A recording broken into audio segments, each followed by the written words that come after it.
This video holds heavy spoilers for the following games. Proceed at your own risk. I want you to close your eyes and imagine your favorite character. Hold them close in your mind. What about them draws you to them? Is it the way they look? Is it the way they act? Is it the way they make you feel? Now, how would you feel if that character suddenly died? What would be your reaction? How would you find yourself coping with that loss?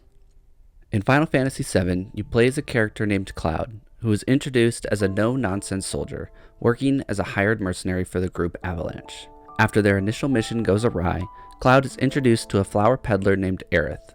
Their meeting is short and brief, but Cloud is left to reflect on this meeting with the flower given to him by Aerith.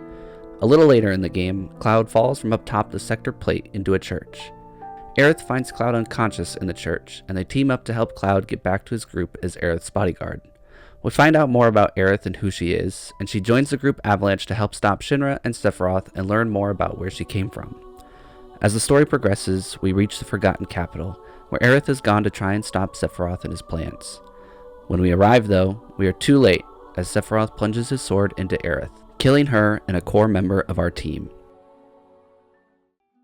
In The Last of Us Part 1, we are introduced to Joel and Ellie, who travel across the United States together to reach Utah, where a group called the Fireflies are researching a cure for the cordyceps that are infecting humans and turning them into zombies.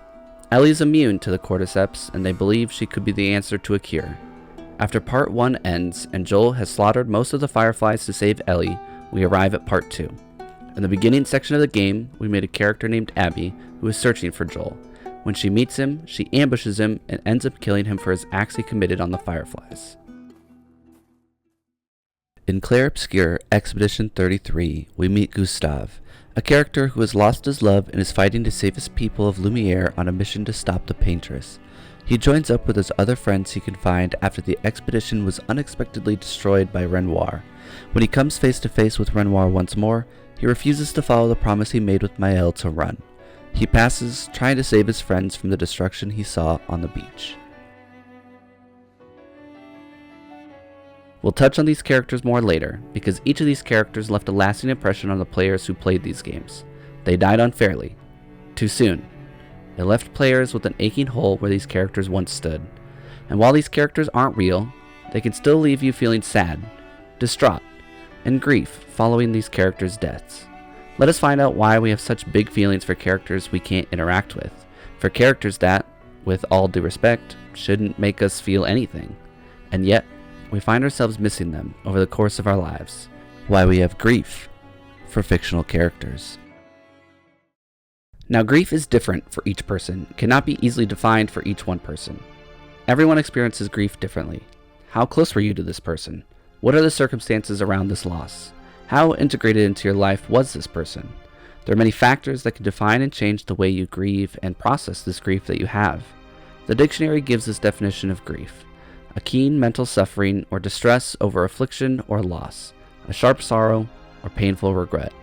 But as anyone who has suffered with grief will know that a definition can never fully capture the true feelings and meaning of what it means to suffer with it. But what is grief, if not love persevering? Clinical psychologist Mary Frances O'Connor says, when we have the experience of being in a relationship, the sense of who we are is bound up with that other person. The word sibling, the word spouse, implies two people, and so when the other person is gone, we suddenly have to learn a totally new set of rules to operate in the world. The we is as important as the you and me, and the brain, interestingly, really does encode it that way. So when people say, I feel like I've lost a part of myself, that is for good reason. The brain also feels that way, as it were, and codes the we as much as the you and the I. And this is normal when experiencing grief. Learning and adapting is part of the grieving process, and it takes time to learn how to live a life without this person. But there is a point where there is normal grief and extended or prolonged grief, which could be a sign of something else going on. A 2019 study, Grief, A Brief History of Research on How Body, Mind, and Brain Adapt, splits grief into two separate categories: complicated grief disorder, or in current terms, the prolonged grief disorder, and non-complicated grief. The prolonged grief categorizes those who have persistent yearning and preoccupation with the loss and traumatic distress. These may include difficulties accepting the death, feeling one has lost a part of oneself, anger about the loss, guilt, or difficulty in engaging with social or other activities. Non-complicated grief categorizes those who are bereaved, but resilient in integrating the experience. Basically, this is categorizing grief into two parts. Complicated grief disorder, where the grief takes over your life, and it's all you can think about and struggle with each and every day for longer than 6 months or so. And non-complicated grief, where you can integrate back into your normal life and mental regulations within the 6 months of the death or loss. Most people, when suffering with grief, fall under the non-complicated grief. About 90% of people fall under this category, but there has been recent research to suggest that some people, 10%, experience this prolonged grief state. While we will stay mostly in the 90% of people who experience grief in normal ways, I do want to highlight this 10% because your feelings are still important, even if your loss happened years ago. There is still research being done on prolonged grief, and it's difficult to study and quantify how and why this happens to people. Grief is complicated. Grief is a normal part of life that everyone has or will struggle with at some point in their life as people come and go. But that's for real people. What about these characters who aren't real? Why do we have these feelings for them, too? Aerith Gainsborough. When you think of a character death in video games, I'm sure this one comes to mind first for anyone who has played Final Fantasy VII. A death so shocking to people back in 1997 that even when remaking this game, this section of the game was so heavily debated on if you would be able to save her this time around. That still remains to be seen, but my bet is on no. But what made this death resonate so much with people who played it? Well, because it broke every trope video games and RPGs had set up in that era. There were deaths in video games before, and in main characters, but most of them were foreshadowed or gave you options to replace the character who died in some way, shape, or form. But Aerith was never replaceable. Not only is Aerith the main character in the story of Final Fantasy VII, but she is likable, the heart of the first half of FF7. She's straightforward when you meet her for the first time, and when she gets kidnapped, it's the reason the rest of the party even get roped into the adventure. She gets gear and weapons to upgrade her kit, and is just like any other member on the team. So if she is one of your main party members in the game, it could be a huge blow, not only to the story of FF7, but to your gameplay as well. If your other characters aren't leveled up or prepared to take her place, you feel that loss in your combat abilities. And Aerith was designed to be this way. She was designed to be likable and essential to your gameplay because the developers wanted you to feel that loss.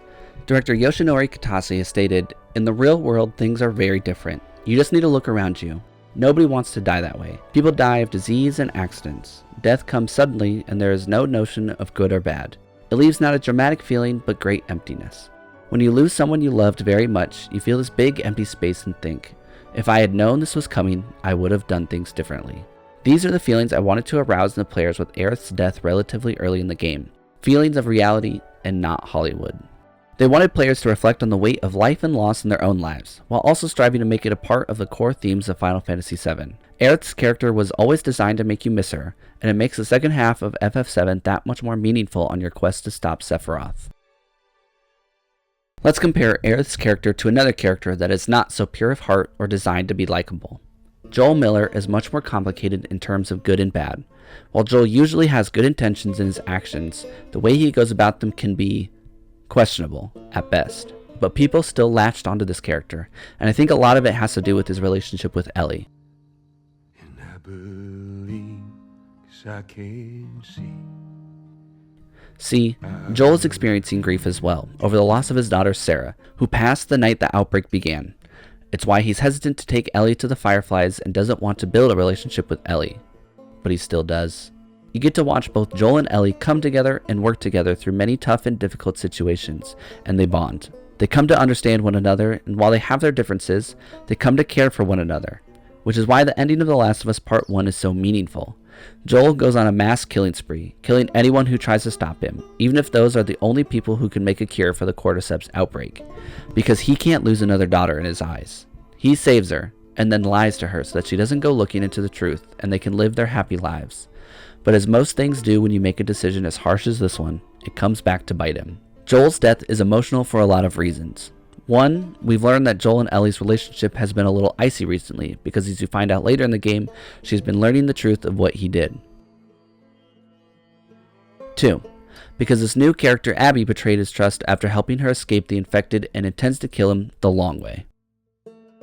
And 3, because he feels he deserves it. He knows that this was an eventuality after what he did, and he accepts the fact that this was always going to be his fate. The worst of it occurs when Ellie arrives to help him and falls just short of getting there, having to watch him die horribly in front of her own eyes instead. The reason the developers have given for killing Joel is because it was an important step to start the cycle of revenge in the story. They wanted the core theme of The Last of Us Part 2 to be about breaking the cycle of revenge and hatred, and what these can do to a person if you are unable to forgive people. Given this fact, this character was designed to also get you attached to him in different ways to Aerith, but still so that you would want to track down Abby and get your revenge, the same as Ellie. And finally, but certainly not least, Gustav. Gustav is the fictional character that inspired me to write this video. I was just so drawn to this character from the moment I started this game. I admired his drive to be better and to help those around him, while also being kind of a nervous wreck. Look, I am very sorry. It's just that Golgra told us that's the password, and Come on, it's a gestural. He'll have forgotten in about a minute. But that is until he finds his passion and care. This scene is played often, but it stands to show that Gustav cares for those around him, more than any other mission or objective asked of him. Oh, fuck the mission! Fuck the mission, Lune! What are we gonna do, huh? Tell me. What are we gonna do? We get to see his many sides in the short few hours we get to spend with him. We get the chance to see his whole personality, and why he is the way he is. And most importantly, we see his relationship with Maëlle. Maëlle is his world, next to Sophie, but Sophie is already gommaged, so Maëlle is the only family he has left. There are little scenes where you get to see them connect, and build upon a relationship that was established before we even meet these characters. And there's an important promise made to Maëlle by him, that he ends up breaking. A promise to run if Renoir is ever seen again. But he doesn't run. He stands his ground to protect the one thing that matters to him. He stands against a man he knows he can't beat because it means Maëlle might have a chance to escape and live. He dies so that the others may live. These characters are designed in such a way that makes you get attached to them in different ways. It's why we have such big emotions and feelings towards them when they die, because the creators of the characters want you to have these feelings. They also build upon that loss in game as well. We talked about the loss of a party member in Final Fantasy VII, and how that can impact not just your emotions, but gameplay as well. And The Last of Us Part 2's themes are built around the initial fact of Joel dying. Expedition 33 expands even further on this. Gustav's skill tree is locked and can only be built up a certain amount. This was on purpose, to make you feel that loss and potential of a person when they die too soon. And then there's also the fact that you only ever have 5 party members the rest of the game. There's always a 6th slot to remember who let you come this far. But there's a difference between getting attached to a character and being sad when they pass, and mourning and grieving these characters. What makes us think about these characters long after we finish their game? Why is it that these characters stick with us? In the digital age, it is very easy to find some form of content you enjoy. There is a YouTube channel for almost any niche. There is someone live streaming the game you desperately love. There are people out surviving in the woods. There are people in front of a camera for weeks straight. There's so much trying to get your attention, but everyone seems to always have that one thing that they latch onto. Markiplier is a safe space for many people. People strive to be Mr. Beast. For me personally, it's the Hermitcraft server. You go home, you make dinner, and you watch your favorite person, because you feel like they connect with how you feel. But we have to be careful when getting too comfortable in a space, or with a creator. We can start to develop what is called a parasocial relationship. A one-sided relationship in which a person develops a strong sense of connection, intimacy, or familiarity with someone they don't know. Parasocial relationships have been around for as long as stars and famous people have been around, but modern technology has allowed us to find people in our same area of interest. And with the introduction of streaming, we can also interact with our favorite content creators at the same time, building even further that sense of relationship that is only one-sided. Now, a parasocial relationship is not inherently a bad thing. Research finds that parasocial relationships can improve an individual's well-being by providing a sense of companionship and someone with whom they can relate. However, when a parasocial relationship becomes consuming for an individual, they may be considered unhealthy. The individual ceases to maintain their real-life relationships, or daily functioning becomes impaired. While this isn't particularly related to grief, it is a stepping stone to understanding why we can become attached to fictional characters. These characters are less likely to have fatal flaws, since they are carefully crafted to get us to like them. Let's take Aerith for example. The scene from Final Fantasy VII Remake shows Cloud and Aerith walking across rooftops together, helping each other along and just talking and getting to know each other. But in these short few moments, you get to see Aerith's fun, adventurous side with a little bit of sass. You see Aerith's personality shine through and build that emotional connection with Cloud. Cloud is our main protagonist, so many people latch onto themselves as Cloud when playing the game. So in a sense, Aerith is making this connection with us, the player, as well. It's moments of vulnerability that we see from these characters that help make that emotional connection and attachment. Relationships are built upon being vulnerable and connecting on an emotional level beyond just that initial attraction. So when these characters are opening up and trusting the main protagonist, it's as if they are opening up to you. You see their true self. You see the feelings they keep inside. You begin to empathize with these character stories. You become emotionally invested in this character. Becoming invested in a character is what the writer wants you to do. If you aren't invested in their characters and story, then why would you keep being involved with the story? It's a writer's job to make you care about their story and characters, to make you want to see the next scene, to turn that next page. I want to drive this point home, because being sad over a character's death is a normal human thing. Everyone gets attached to fictional characters in one way or another, and that part of us is in our nature. It's the feeling of empathy and care we have for other people building in a fictional relationship. So when your favorite character dies, take the time to feel those emotions, because you have built a relationship with that character in one way, shape, or form. You've taken the time to get invested, but we want to differentiate normal human emotions from the grief we feel days later, weeks later, months later. And I want to tell you that it is normal too. I want to introduce you to a topic called disenfranchised grief. The Center for the Study of Traumatic Stress labels this type of grief as grief that is not or cannot be openly acknowledged, publicly mourned, socially supported, or that is misunderstood or trivialized. They give examples such as a pet, an online friend, or ex-spouse or partner, or in other cases, a fictional character. Part of the reason it can be so difficult to move on from a fictional character's death is that it's not socially acceptable to grieve over them. People will tell you to just move on, or it's just a character. These sort of mindsets are unhelpful to people who are experiencing any form of grief, for a fictional character or not.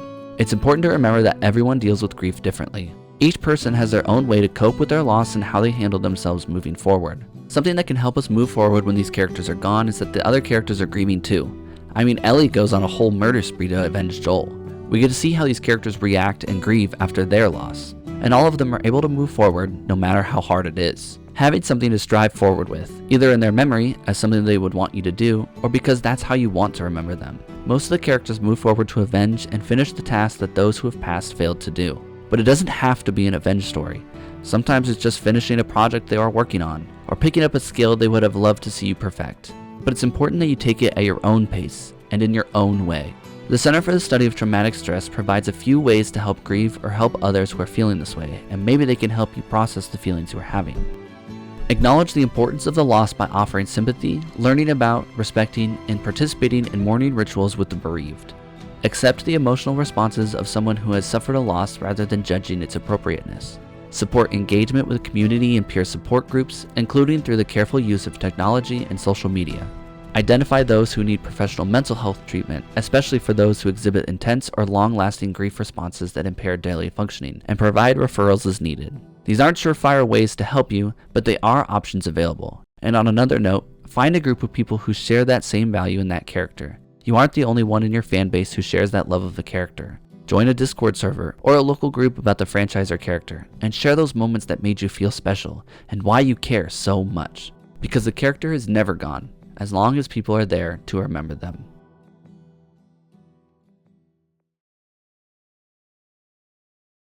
If there is anything I want you to take away from this video, it's that your feelings are valid. As we've seen, grief manifests in strange ways, and each person has different ways to deal with it. Whether you are mourning a fictional character or someone in real life, take the time for yourself. My passion in life is video games. That's what this channel is mostly about. The different aspects of video games and my opinions and takes on different video games. But I want to share that the reason I wanted to make this video is not because of a video game. I pulled some examples from games I've played, but over the course of 2025, my grandma became ill and passed away that November. I've been struggling with my own grief and feelings throughout the past year, and selfishly, I wanted to learn more about the struggles of grief and moving forward. I hope some of this research can help you reflect on your own feelings, and I urge you to talk to someone, anyone, about your feelings.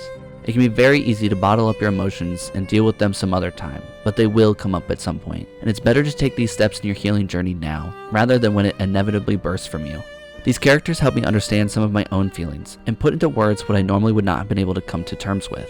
So while I grieve these characters' passings in fiction, I thank them for the story they told while they were still with us. Because while I cried at their ending, I still have their moments where they made me smile, made me laugh, and made me feel special in such fleeting moments. I can still grieve the potential they could have had, but I can also move forward, knowing that their story lives on through us.